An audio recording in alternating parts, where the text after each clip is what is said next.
Salute up, family. Alright, here come the next installment. Alright, this is a story about me fighting with Philip in elementary. He was my next door neighbor. He stayed across the street from us. And, we never had really no problems. But one day, because we used to play basketball practically every day after school till the sun go down. But one occasion, we was playing basketball, and I'll never forget the day. And we was playing against some other guys, and one of the guys was like, "Lando, you quit fouling me." I don't know if I was fouling him wild or he was just upset because of my defense. So I kept balling, and then all of a sudden, I was checking Philip, and he turned around and hit me in my nose, and he broke my nose. So my nose is all bleeding and stuff like that. We got in a fight, and you know how little boys is, you fight and then you get back to playing with each other. But that was that. Philip bust my nose. Okay, let's go to the next one. Fighting. Okay, another one. This is elementary too. And me and my homeboy, I had forgot the story until he reminded me when I went back to Detroit later on as we got older at the church. Now at the church, we used to do all kinds of stuff in that church. They'd be up there, praising the Lord. We'd be down there messing with the girls and everything, eating candy and just having fun. But on one occasion, we was walking, me and him, and we walked up to some white boys. And I don't know if it was 8 or 10 of them, but however number it was a lot of them. And we was walking, and I don't know how we got into it, or they wanted to fight us or whatever, but I remember running toward the fence and about to jump the fence. And I looked back, and my man was over there getting tagged, so I got down and we whipped their tail. It was 4 against 1, or 5 against 1, and we tore their tail up. I think I even helped him with his, but anyway, we got up out of there after that. We tore their tails up. Now, this is a elementary story about a chick in Georgia. She went to Bab Junior High, and she was fine. And her friend, I used to write her friend them little love letters and things of that nature. And she was a brown chocolate chick, and her friend name was Mia Stripper. I believe that's her name, but she most likely got married with her fine tail, and her name ain't Stripper no more. But anyway, yeah, I used to write love letters to her friend, but I never told Mia it was really her. I really liked it, but you know how you young and you try to beat around the bush and can you get this to her? But really, I wanted it to be for her and all that type of stuff. But that was one. We used to ride the bus. I see where they get off the bus at. I'm like, man, way over here. Ain't no way I can get over here. Riding that bus. But yeah, that's all it stayed at is a puppy crush, whatever you want to call it. Let's see here. Oh yeah. Also at that school, I was in higher grade than my cousin, but he went to the school with the group ABC, the one that Biv DeVoe produced. I never met him, but he used to tell me stories about them, things of that nature. What else? Let me see here. Yeah, I remember back in the day in Georgia as well. My auntie used to make us breakfast. Man, I enjoyed those breakfasts. That was like making our day. We wake up and we know She'd have made us breakfast up in the morning time, or she had some of them breakfast sausage and biscuits and cheese up in the freezer we can pull out and put in the microwave. Yep, I said it, sausage back then. But yeah, I enjoyed them breakfast moments when we get up in the morning from my aunt. Thank you very much. Let's see here. Oh yeah, she used to take us, her and her husband, my uncle, used to take us to Sam with him. I remember when I first went to Sam, I had never been in Sam. Like, man, it's a big old store. And I'm like, how's they selling more than one thing of cereals and all that? They were selling them by the boat, you know. So I had never seen nothing like that. I was like, man, you can buy food like this? So that was my experience at Sam. You know, they give you out them testers and stuff. I'm like, man, they letting us test food up here. We get to eat food for free up in here and don't get in trouble. Oh, man. Yeah, that was something else, man. My first experience at Sam. Now, yeah, we also used to, in Georgia, go to Six Flags over Georgia. Like every weekend, we got those season passes. So me and my cousin would go to Six Flags over Georgia every weekend. Sometimes we went with some of the other children in the area, but most time it was just me and him. And man, we rode every ride on there. I don't know how many times, probably 100 times or so. I mean, shoot, that stuff wasn't even scary no more. The stuff, because you practically know when it's gonna drop and everything. But we still enjoyed ourselves every time we went. And I know I got to the point where I started getting girl numbers, you know, all these girls from different areas. Like, man, I ain't know it was this many fine girls out here. You know what I'm saying? You just used to the ones in your school. You got a couple of them in your school, you know, compared. But there's like, man, it was everywhere. So I'm going around getting as many phone numbers as I can get, man. I know I used to come back from Six Flags with about at least 5 phone numbers. I get 10, 15. I'm on a hot roll, man. And it was just like all the time getting those phone numbers. You talk to them on the phone for a little while, you find out they're in a whole nother state, whole nother city, and things of that nature. Maybe from Florida, maybe from California, things of that nature. And you be talking to them and stuff like that. But then it dies off over time because you never really get to meet them again. Things of that nature. Yep. Let's see what else we got here. Yeah, me and my cousin in Georgia as well. We used to go to the putt-putt. My aunt or uncle would take us over there to the putt-putt. And we get our balls, you know. You got the red, green, white, blue, all the color balls. You get your ball, and then you get your putt-putt stick, different colors as well, rainbow colors as well. Get out there and do the putt-putt. Man, I thought I was the man with that putt-putt because I was good with the putt-putt. He hit that ball on the side of the wall, hit it on the rock, let it go over the curve. I was naturally good in golf. Before my time, really, with the putt-putt. That putt-putt got me ready for it. We also went to a putt-putt down there in Florida when we went down there. At that point, going to Universal Studios. Universal Studios, man, we had a good time there, man. Universal Studios, stuff like you only like see in the movies, you get to see for real, things of that nature. And on one occasion, we was over there, you know, you got the quarter, right? You get the quarter, and you got to flip the quarter into the fish bowl, and you'll win the prize. And the closer one, you know, certain ones, you can get an even bigger prize. So I flicked my quarters on the thing, my cuz right there with me, and I missed it. Boom.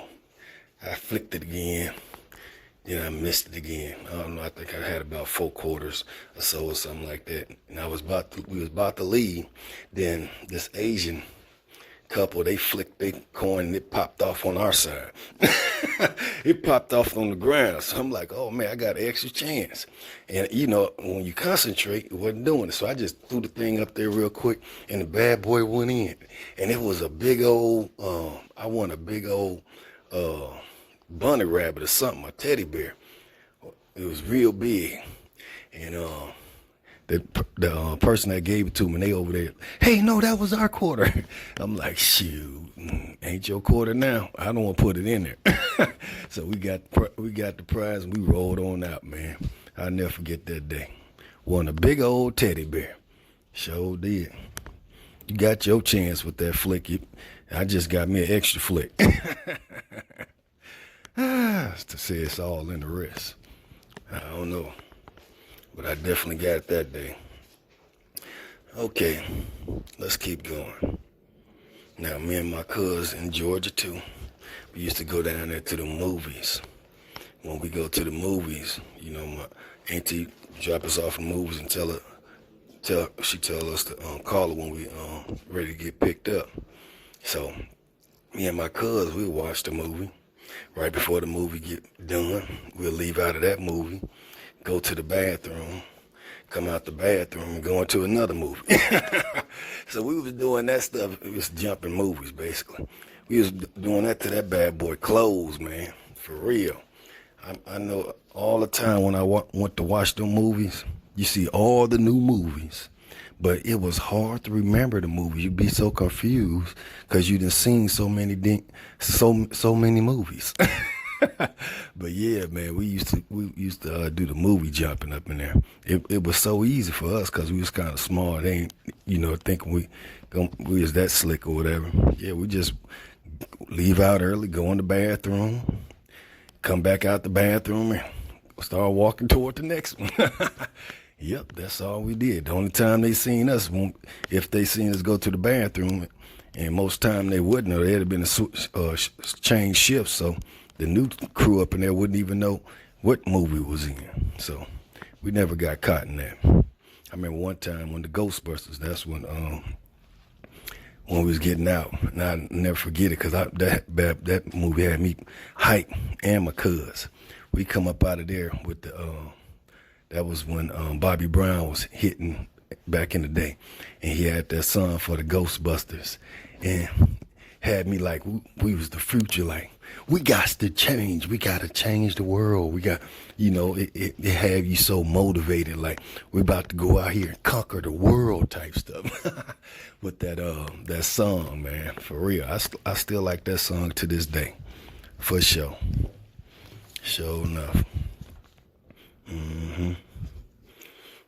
Yeah, man, we used to sing over there in Georgia.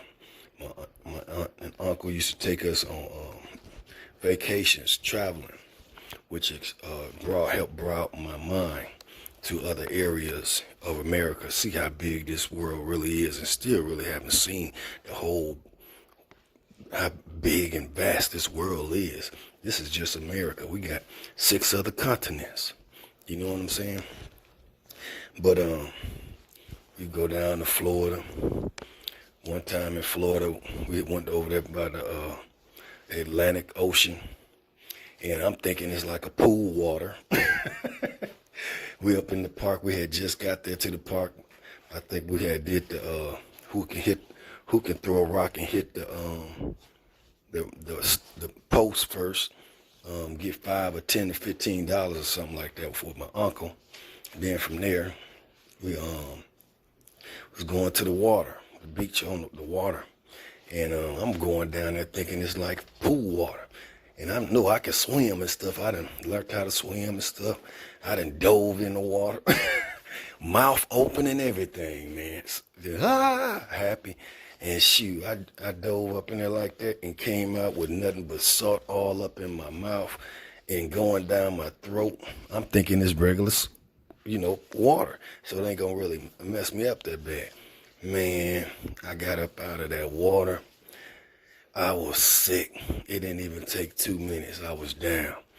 So I had to sit up in the car for the rest of the time at the park while everybody else out there playing and stuff. I'm looking over there at them playing, and I'm just over there in the back seat, just messed all up. I messed all up. I'll never forget that day. Like, everybody having fun. Why this have to happen to me? That's one of them days. Like, why me? Why me? That was one of those days. Yep. We also I don't think we went to the SeaWorld, but we was rolling by thinking, contemplating on going. But I don't think we never really went to SeaWorld. I think I just seen that on movies on that one. But we did take a trip to Ruby Falls. If you ain't ever been to Ruby Falls, you may want to check it out. I don't know if they still have it like it used to be, but I have rolled by there in trucks lately. But at Ruby Falls, you go down up in a cave, and then all the way at the end of the cave, you see water coming out the wall, and they got it like it's rainbow on it, and water be coming down from the inside of the mountain. They said some men climbed up in there and found it. And now that I'm thinking about it, I can understand too. But I say that story for them comments right on that, on another round. Also, over there in Georgia, we went to Stone Mountain. Didn't know at the time that's where, KKK considered themselves to be initiated at and all that type of stuff. And all that, didn't know it would be some, in fact, would be walking through there years later. But Stone Mountain, we went up there at Stone Mountain. We had some good times. I had never been up on the mountain, a stone mountain, all stone. So I know Martin Luther King had been talking about Stone Mountain. We went up there on Stone Mountain. I seen the pictures of some white men on the Stone Mountain carved in there, and I wasn't really impressed by that, But anyway, the thing that impressed me at the Stone Mountain is when they did the lasers, and you can see all the lasers moving around and stuff. That's before most of y'all time, so that may not seem too big to y'all today. But back then, we ain't really know nothing about no lasers. And man, you can make pictures and stuff with the lasers and stuff like that, shapes with it. That was just fascinating to us that you can do that type of stuff. So that was the trip at Stone Mountain. Now, we also, over there in Georgia, we used to go to the skating arena. And I've been back over there lately, man. It ain't nothing like it used to be. The children used to pack that skating place. Oh, man, it used to be real packed. We just go up in there, be skating all around. They even had the song where you go to, you put your foot in, put your left foot out, and you put it in, and you make it all about. You do the hokey pokey, and you turn yourself around. That's what it's all about. And shit, we was thinking that was like, it felt like we was in Barney's world or something. Shoot, pretty much, because it wasn't that. It was black children there and white children. A lot of things, back in the day, we didn't used to be around a lot of white children. So we was around white children. So, felt like it almost seemed like it'd be like a lolly land, because don't use too much do nothing with a lot of white children like that. But that was one spot we was at, skate land. Then they had the who can skate the fastest. This the type of stuff. And you at this age, you trying to test yourself. You trying to see if you the fastest in this, or you can be the best in this, and stuff like that. So we get on the skates, and we be going around. Then you got the bigger kids, they going by, and they barely even skating, looking back at you like, ha, ha, ha. And you trying to keep up like, okay, one day I get you. Maybe not today, but I am fast for my age. You know what I'm saying? As far as your age, you can't go by the ages of everybody, because it just ain't working that way. If you 8, you the fastest of the 8. If you 9, you the fastest of the 9s. You 10, you the fastest of the 10s, or and so forth. You can't. Now, if you was faster than anybody beyond your age, you on a whole nother level, for real there. Now you can say, man, I'm faster than a 13-year-old. I'm faster than a 14-year-old. So, that's how the children are getting their things together as far as their skills of learning their abilities. Okay, let's see what else we got here. Yeah, I remember one day in Georgia as well. We was at my uncle's house, Uncle Ink's house, and we was over there in the game room. He used to come over there, play with us in the game room every now and when he could.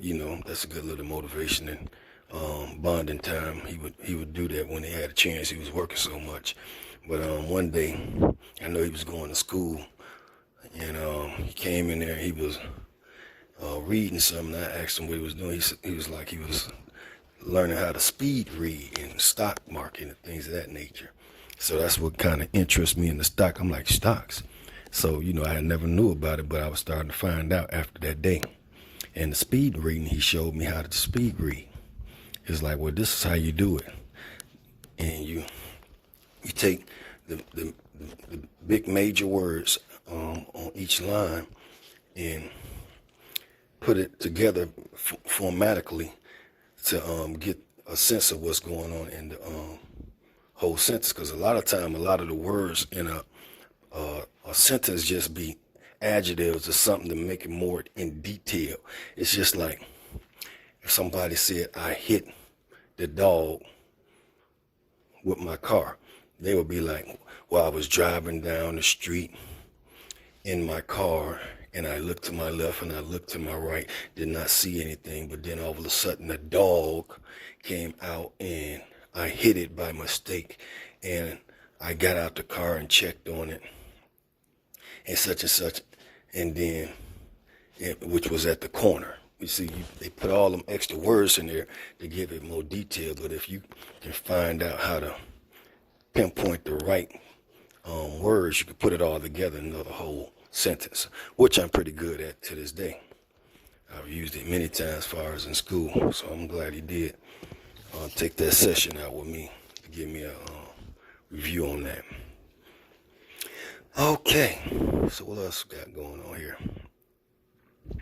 Oh yeah, my uncle used to take us to the gym with him. Now, he used to take us to the park with him, his boys, and Michigan too. Go out there and shoot basketball with them.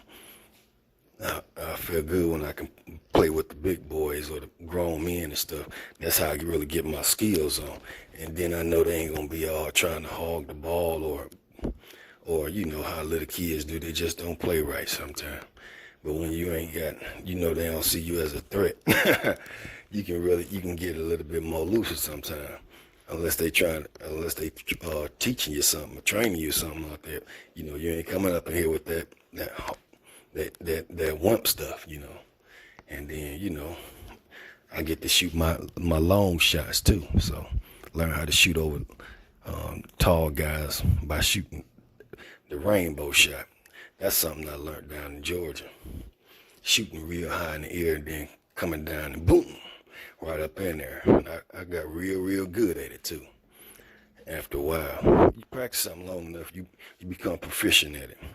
You don't practice it, I won't say you done lost it, but it'll take you a good while to get it back on point.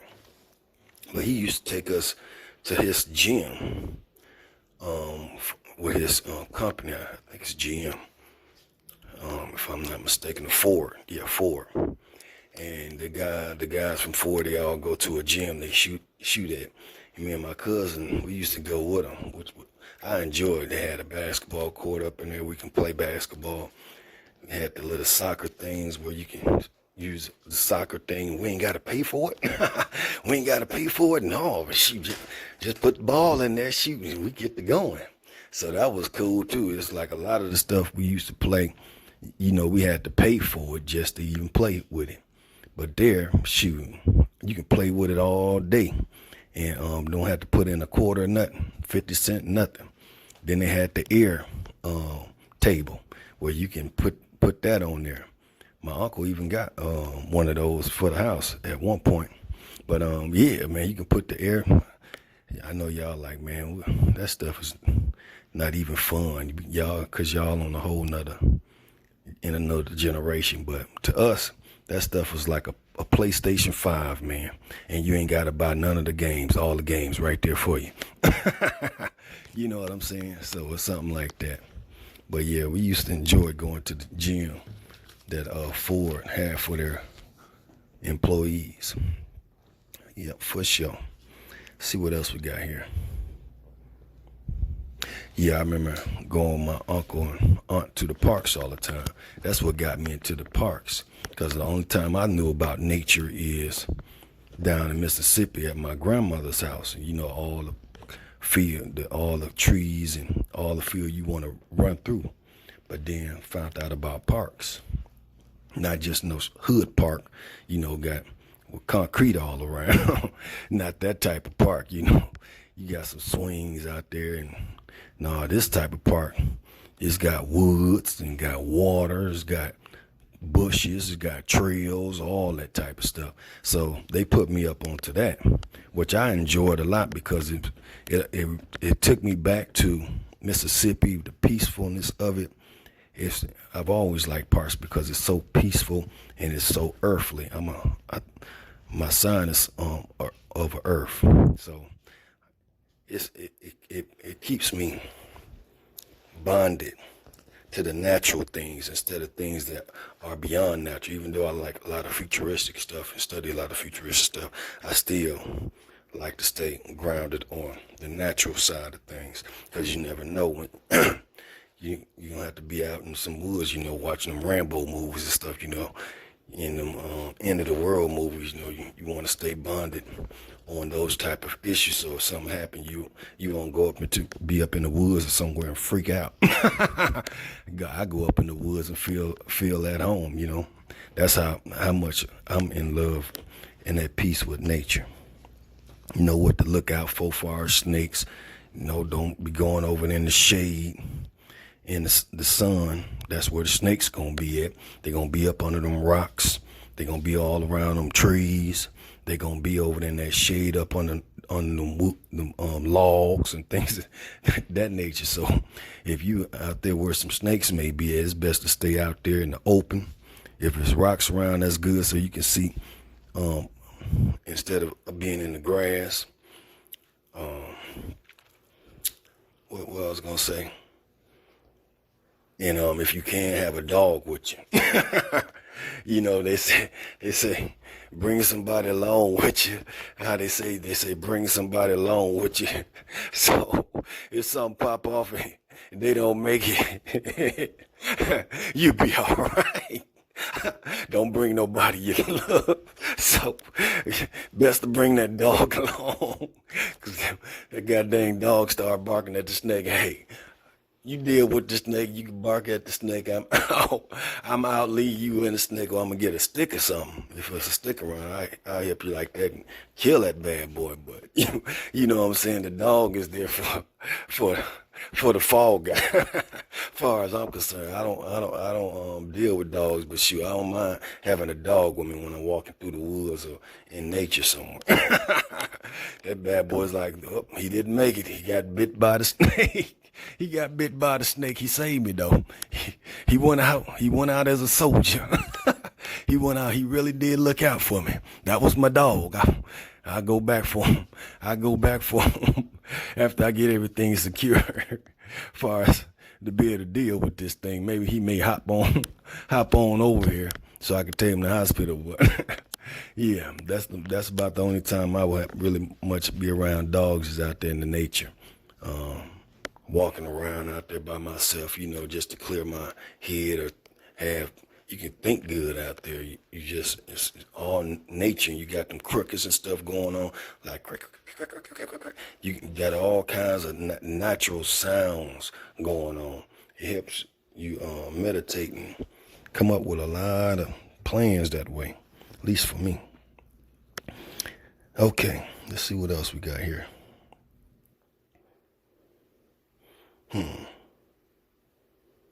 Oh, thought I had spoke on that, but yeah, in Michigan, me and my cousin, Cartrell, we learned how to swim up there at Northwestern.